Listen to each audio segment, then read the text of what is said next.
بسم اللہ الرحمن الرحیم۔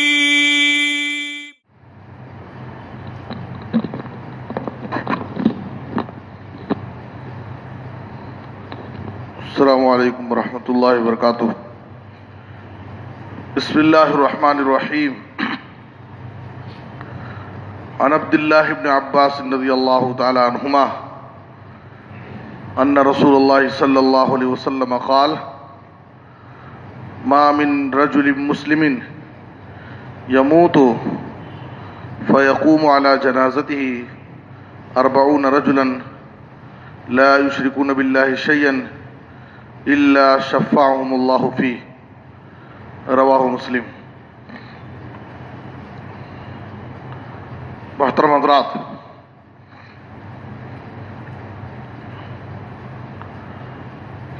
صحیح مسلم کی ایک حدیث آپ حضرات کے سامنے پیش کی گئی ہے۔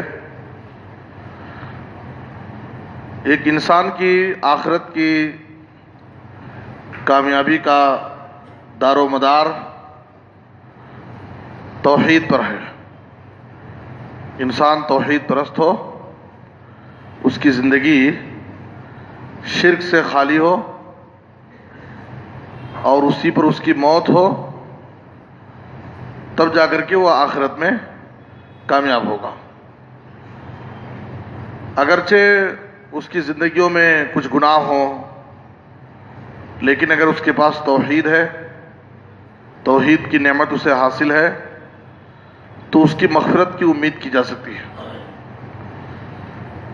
حدیث قدسی میں ہے، اللہ فرماتا ہے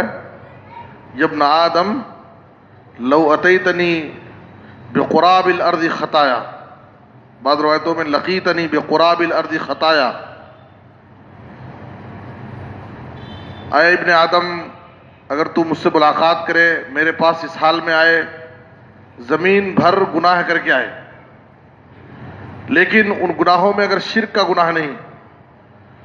تو بھی میں تجھے تیری مغفرت کر سکتا ہوں۔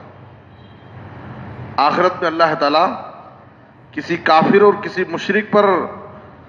رحم نہیں کر سکتا ہے۔ اللہ کی رحمت آخرت میں صرف مومنوں کے لیے خاص، وَكَانَ بِالْمُؤْمِنِينَ رَحِيمًا۔ مَنْ لَقِيَ اللَّهَ لَا يُشْرِكُ بِاللَّهِ شَيْئًا دَخَلَ الْجَنَّةَ وَمَنْ لَقِيَهُ يُشْرِكُ بِهِ شَيْئًا دَخَلَ النَّارَ۔ جو شخص رب العالمین سے اس حال میں ملاقات کرے گا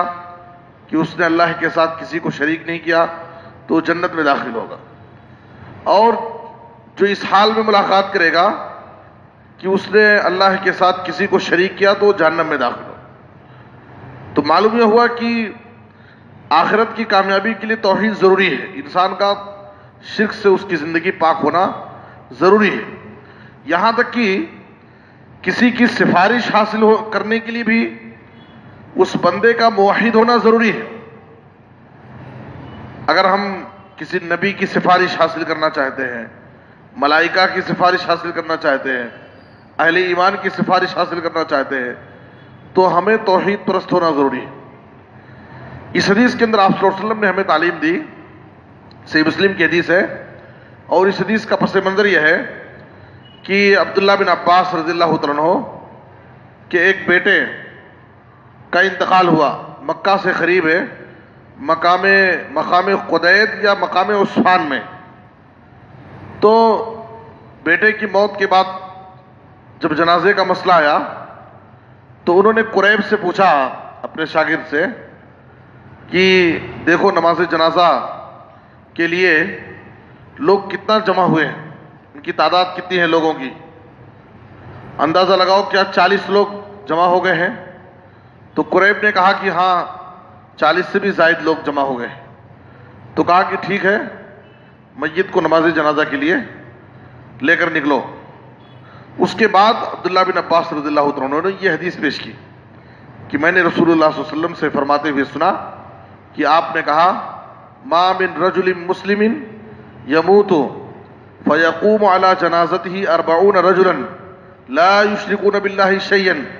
الا شفعهم الله فيه۔ کوئی بھی مسلمان آدمی جب مرتا ہے اور اس کے مرنے کے بعد 40 ایسے مومن موحد توحید پرست جو اللہ کے ساتھ کسی کو شریک نہیں کرتے، شرک سے ان کی زندگیاں بالکل پاک صاف ہوں، تو اگر اس کے نماز جنازہ میں شریک ہوں اور صدق دل سے اس کے مغفرت کی دعائیں کریں تو اللہ تعالیٰ ضرور ان 40 توحید پرستوں کی دعاؤں کو قبول کر کے اس کی مغفرت کرے گا۔ اس میں دیکھیے، ایک تو آپ صلی اللہ علیہ وسلم نے کہا کہ مرنے والے کے لیے ضروری ہے کہ وہ مسلمان ہو، مومن ہو، پہلے وہ اس کا مومن ہونا شرط ہے، اس کی زندگی شرک سے پاک ہو، اور دوسرے اس کی نماز جنازہ میں شریک ہونے والے جو 40 لوگوں کی دعائیں اللہ قبول کرے گا، ان کے لیے بھی شرط کیا ہے؟ لا یشرکون باللہ شیئا، وہ اللہ کے ساتھ کسی کو شریک نہ کرتے ہوں، بالکل پکے سچے مومن اور موحد ہوں، اور شرک سے ان کی زندگی بالکل پاک صاف ہو، تو اللہ تعالیٰ ان کی دعاؤں کو قبول کرتا ہے۔ اس میں اہل توحید کی فضیلت ہے کہ اللہ رب العالمین کے نزدیک توحید پرستوں کا، مومنوں کا، موحدوں کا کیا مقام ہے کہ اللہ تعالیٰ ان کی پرخلوص دعاؤں کو اہل ایمان کے حق میں قبول کرتا ہے، اور شرک اور مشرکین کی مذمت ہے کہ اللہ تعالیٰ مشرکوں کو پسند نہیں کرتا ہے۔ دوسری بات اس میں ہے، ہمیں یہ بھی تعلیم دی گئی ہے کہ بحیثیت مسلمان، ایک مسلمان پر جہاں بہت سارے حقوق ہیں، ان میں سے ایک حق ہمارے اوپر یہ ہے وَإِذَا مَاتَ فَاتَّبِعْهُ، اگر کوئی مسلمان بندہ مر جاتا ہے تو اس کے نماز جنازہ میں، اس کے کفن دفن میں، اس کی مغفرت کے لیے اس میں حصہ لینا، شریک ہونا، یہ ہمارا ایک حق ہے، ہمیں شریک ہونا چاہیے، اور میت کے حق میں دعائیں کرنی چاہیے اس کی مغفرت کے لیے خاص طور پر۔ اور یاد رکھیں، میت کے لیے جو دعائیں کی جاتی ہیں وہ دعائیں صرف اسی کے لیے خاص نہیں ہوتی ہیں، بلکہ وہ دعا ہمارے لیے بھی ہوتی ہے۔ تو اس لیے کسی بھی میت کے نماز جنازہ میں شریک ہونے سے، اس کے کفن دفن میں شریک ہونے سے، اس کے جنازے کے پیچھے چلنے سے ہمیں پیچھے نہیں ہٹنا چاہیے، اور اس سلسلے میں سستی نہیں کرنا چاہیے، اس لیے کہ ایک مسلمان کا یہ حق ہے ہمارے اوپر۔ ہمارا مسلمان بھائی مر جائے تو اس کے مغفرت کی دعا کرنا اور اس کے جنازے اور کفن دفن میں شریک ہونا، یہ ایک ہمارے اوپر بحیثیت مسلمان حق ہے۔ تو یہاں پر نبی صلی اللہ علیہ وسلم نے جو شرط لگائی ہے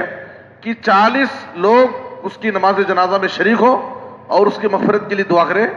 تو اللہ تعالیٰ ان کی دعاؤں کو قبول کرے گا، لیکن شرط یہ ہے لا یشرکون باللہ شیئا، وہ اللہ کے ساتھ کسی کو بھی شریک نہیں کرتے تھے۔ ایک دوسری حدیث جو صحیح مسلم ہی میں ہے، کتاب الایمان میں،